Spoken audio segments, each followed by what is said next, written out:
Good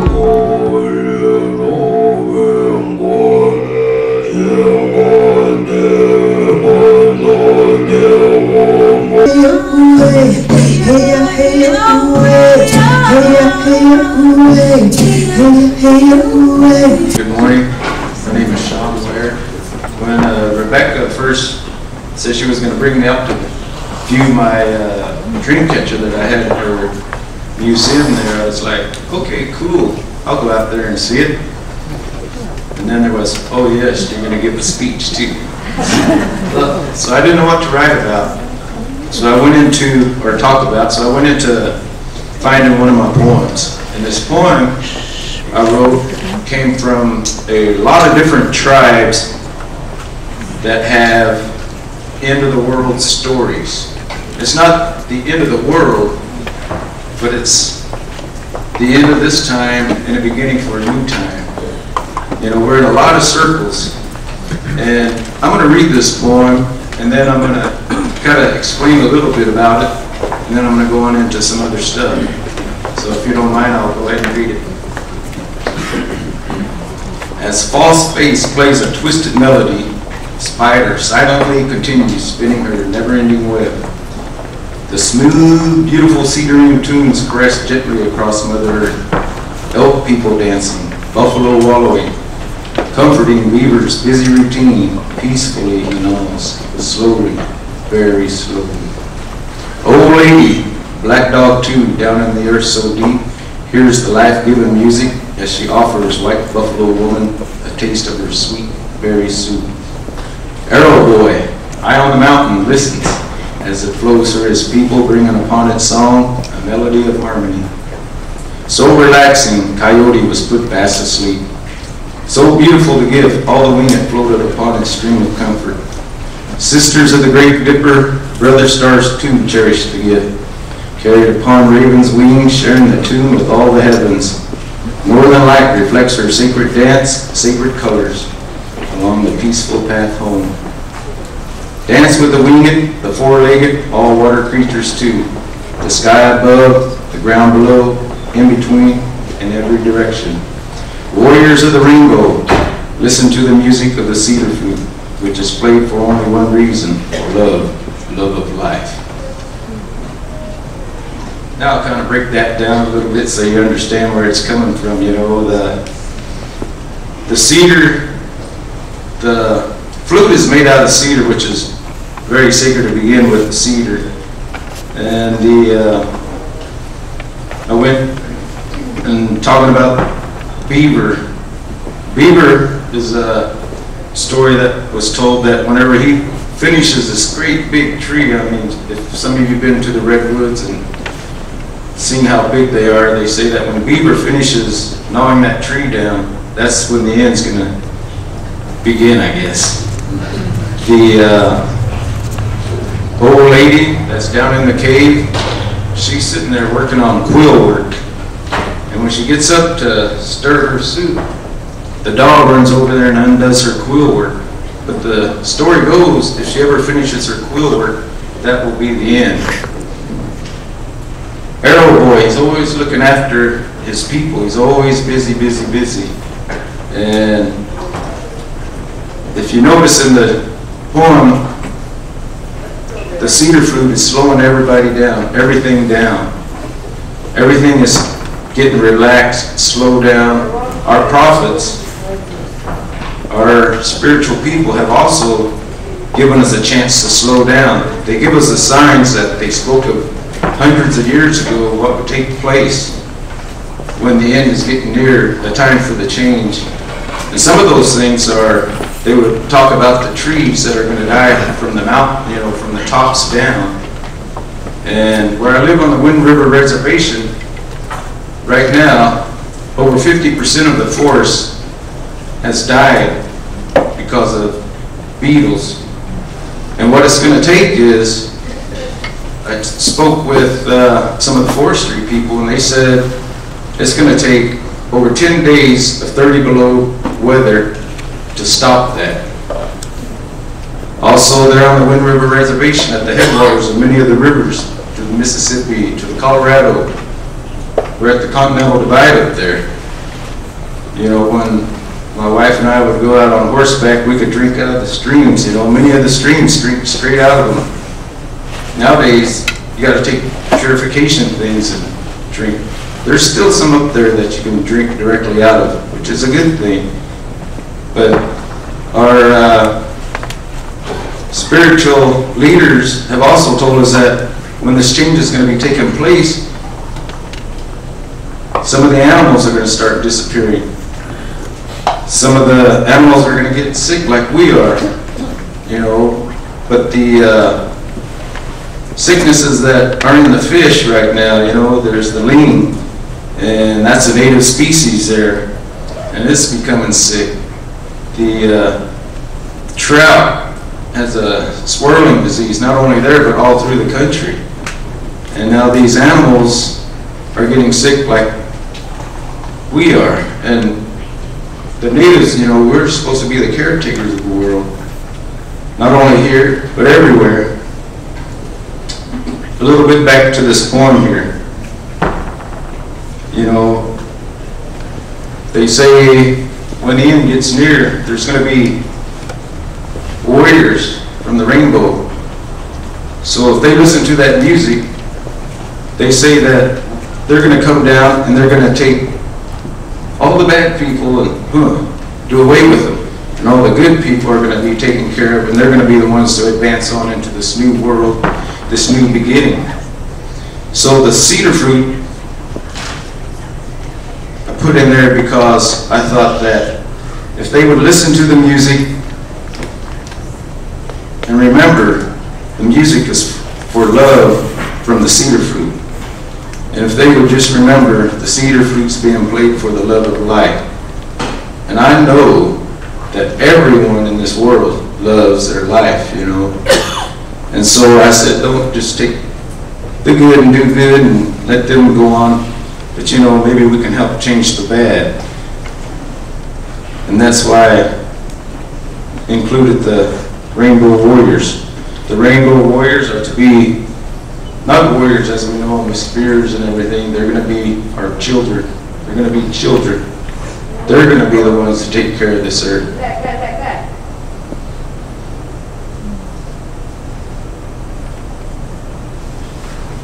Also, you know, there's a sage grouse bird. It's endangered right now. West Nile, mosquitoes. A lot of these things were foretold a long time ago, you know, and some of our prophets are very powerful, very spiritual, and they share their knowledge with us. Years ago, in 1920, there was a group of Native Americans, some Iroquois, some Hopi, others from around the country. They went to New York City, they formed League of Nations, I think in 1919, but they went to the League of Nations in 1920. They tried to speak to them, but they weren't allowed in. They went to speak to them about a thing they called the Gourd of Ashes.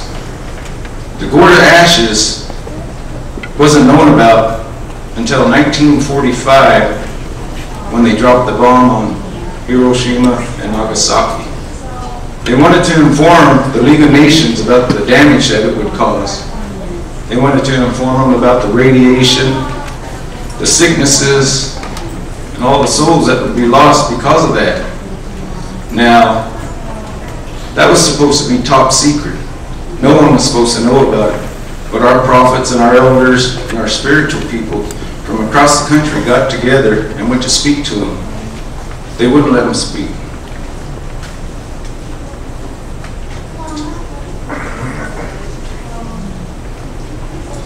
Also, I'd like to speak on coincidence, I guess. You know, I was really glad that Rebecca asked me to speak because I've never spoke like this in front of anyone. I usually sit in a small circle And now, because our elders and our spiritual people long ago said that in order to make a change, we're going to have to bring all the different colors of the world together in one place. We're going to have to bring these people because in the beginning, a long time ago, the people in America were given some knowledge, some native people, and their knowledge was to take care of the earth. The yellow people, they were given the knowledge on how to breathe and to bring in fresh air into your body to feed your soul with all that around you.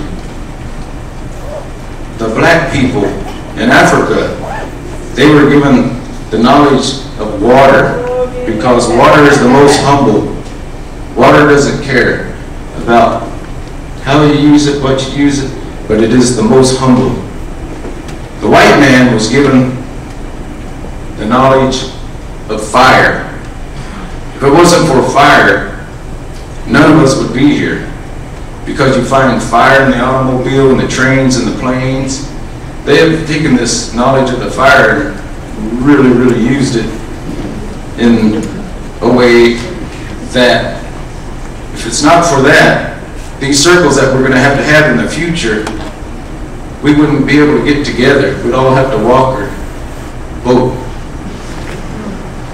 So that was the gift he gave the white man.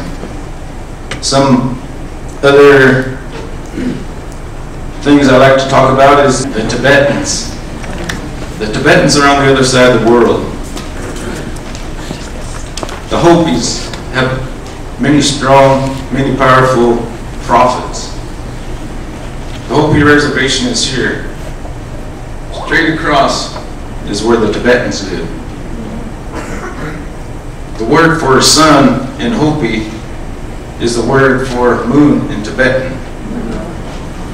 The word for moon in Hopi is the word for sun in Tibetan. Their words are complete opposite, just like they are on the world. And they're really strong people there. And they have knowledge that is, we was told that they keep on their mountains. All these people, there are a certain race like the Hopi and the Tibetans,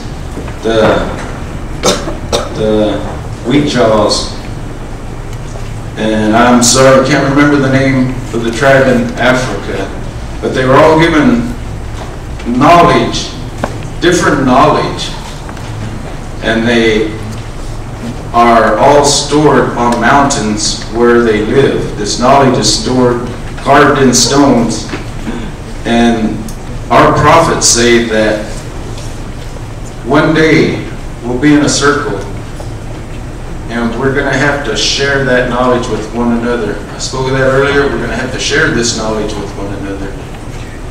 You know, a similar prophecy that was with the Native Americans and with the Hopis was, you know, they speak of the road that's going to be built. You know, that was prophesied a long time ago. And there was going to be a bug on this road. That bug was going to raise dust. That bug is going to learn to fly. And he became an eagle. And then he's going to learn to fly at night. And our Native American prophet said, when this eagle lands on the moon, that's going to be a time for the Native Americans to become free and a lot of the indigenous people become free. And then the thing that really got me thinking is all these things people have told me over time was like the coins. In the beginning, in the coins, silver dollar, I believe, had an indent on it. And on the back of the silver dollar, they had the olive branch and they had the arrows. Well, they said the olive branch represents peace, or what does the olive branch represent?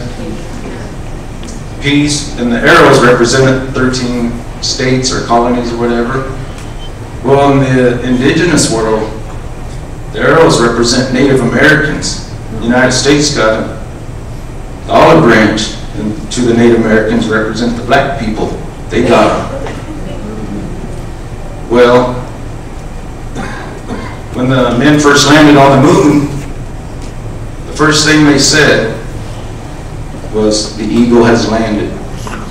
And all across the indigenous peoples, they knew that was a beginning for a change. 7 days after the men landed on the moon, the Native Americans, they were really happy because before Congress they went to pass the Freedom of Religion Act, which didn't get passed until 1978 by Jimmy Carter, but it was the beginning. And so to commemorate that landing of the moon, the United States decided to make another coin. At first they were going to put the spaceship on the back, but then they went ahead and put the eagle on the back. And on that coin, all they had was the olive branch. They don't have the Indians in the other hand anymore. Now, I went back and I was looking at the Independence Day coin that they made, and that doesn't have the olive branch on it. It has the bell, the Liberty Bell. And I couldn't help but think about, you know, a saying, I believe it was Martin Luther King that said, "Let freedom reign." And I couldn't think, you know, I was like, wow, that's something else. You know, I see the bell and I'm thinking of ringing, and I'm like, let freedom ring. And with that coin, he's not holding either natives or the blacks. You know, and our elders tell us that there's going to be a lot of change, and they also tell us that this change is going to be happening, and they don't know when it's going to happen. They know that they have given us warning signs. And when I found out there was going to be people from all over the world, I figured, well, I got to go there, because who knows if this is the circle. But in the native world, we've also been told there's going to be several circles come together of all people from all over the world. And I see people from all over the world here. And those people are the ones that are going to educate the others outside. So next time, maybe our circle will be bigger, stronger, and we're going to get this knowledge to slow down this process of the end that's coming for the change. It's not going to be the end, it's going to be the beginning of something better. So I pray that these circles will grow more and more, and I'd really like to thank Rebecca for bringing us here today. Thank you.